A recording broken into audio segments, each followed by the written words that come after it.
and this is TinyTableGames. And just because I'm in the parking lot at EPCOT putting air in my tire after it started to go flat, doesn't mean I'm not interested in talking about what's coming up. And in this case, Lorcana. The new set, Azurite Seas, is getting ready to release, November 11th? For hobby stores, and a little bit later after that for mainline stores. Which of those World of Disney is, I'm not sure yet, but you can bet I'm going to find out. In the meantime, thought I'd chat about it for a little bit. Come on.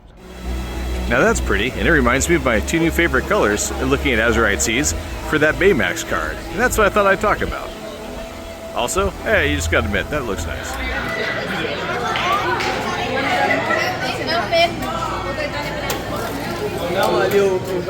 And don't believe the hype.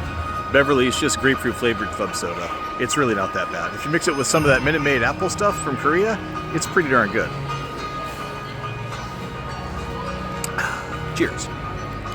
Also, if you're looking for Lorcana at the Creation Shop, don't bother. For some reason, nowhere in the parks do they carry it. It's only at World of Disney at Disney Springs if you want to buy it on Disney property. Now I should mention that I am not the world's best Lorcana player. In fact, I haven't even played in a tournament yet. But I have played a lot of card games, and my thoughts are certainly my own, since I don't actually read any of the websites outside of the Lorcana website, which is in the app that it summons. So it tells you, like, release dates and shows you some of the preview cards, which is where I got the idea to do this. But that said, if anybody has any better ideas or counter thoughts, you're probably right. Let me just start off with that, because I freely admit I am not an expert at it. But nonetheless, it's fun to talk about. And I think one of the most popular characters appearing for the first time in Lorcana and Azurite Seas is Baymax, which is using a lot of the Inventor class of cards, as well as healing, as you can see in the upgraded version as well. High defense, 2 lore apiece, and multiple ways of trying to heal people when you have these both out at the same time is amazing. And Legendary Baymax is the same as Rare Baymax, which is great from a playing perspective. I don't like the artwork, but it's nice that ultra rares aren't ultra powerful. Looking at you, Yu-Gi-Oh! The other measure for me is always how does the new card stack up against existing cards, so I took a look at that. Having Rapunzel and this version of Baymax in your deck could be pretty powerful over time, giving you card draw and extra heals. But they're not identical, which is awesome. In this particular one, keep having Jasmine Quest and then keep using Baymax to heal, and you'll be in really good shape, racking up lore like crazy, which is another nice 2-card combo. The other thing I always like to look at is how the little low-value cards are.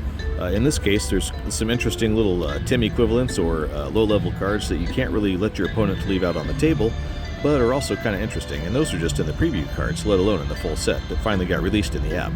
Also, they've got all the Tinker engineering stuff going on with the Baymax things, which kind of makes a lot of sense.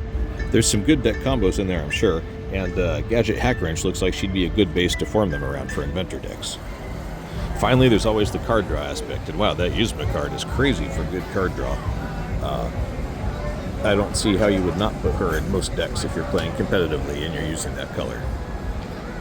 Because card draw like that's always going to keep your deck moving right along. And towards that, the last aspect I always like to look at when a new set comes out is what's the overall card balance? Are they repeating themselves too much? Well, happily, since they released Azurite Sea into the app, you can see that there are 229 cards in the whole set, which isn't too bad, really.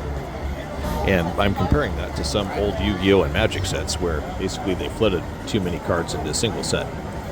And color balance is always the other thing to look at.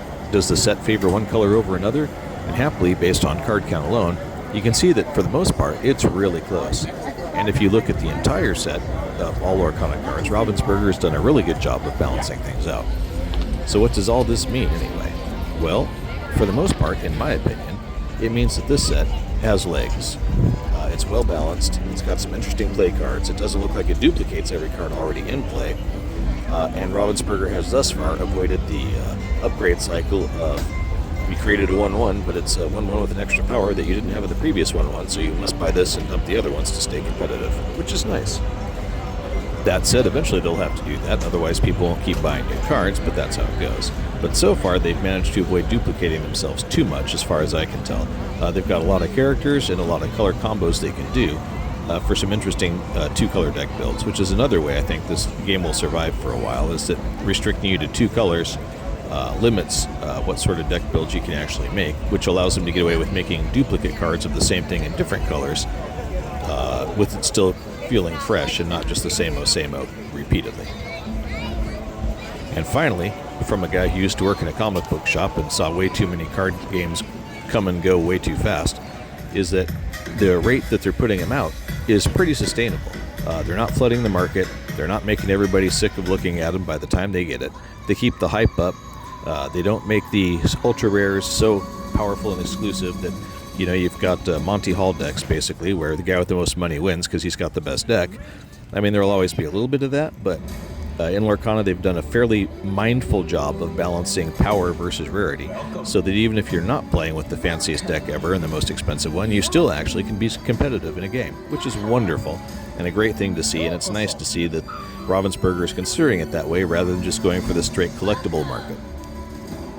Which, if you think about it, is how Pokemon and Yu-Gi-Oh! Started out and why they're so popular, even though, honestly, to some extent, both Pokemon and Yu-Gi-Oh! Have gone the, it's a collector set, plus you can play a game with it sometimes, too. Finally, I will say that there are some ridiculously expensive Lorcana collector sets, but the cards in those collector sets, other than looking really fancy, aren't really that awesome. I took a look at them at World of Disney when they came out, and the cards aren't really powerful. They're just different, and certainly, in my opinion, not worth the money. But then again, I'm not a collector. I just like playing. I collect many things, but card games aren't one of them anymore. In any case, I hope you enjoyed my little analysis of what I think of Azurite Seas, the new Lorcana set coming out on the 15th. Haha, got that wrong in the opening. And whether or not it'll be at World of Disney, I will certainly update y'all and let you know. Or I'll see you there picking up packs and starter decks, etc. I'm definitely going to pick up the Kakamoras because my wife and I both find those deeply amusing. So I'm definitely got to figure out a way to make a Kakamora deck using all those new cards that are coming out. So, I'm Ray, this is TinyTableGames, and I hope you enjoyed my little Lorcana analysis video. Hope you have a great day. Bye-bye.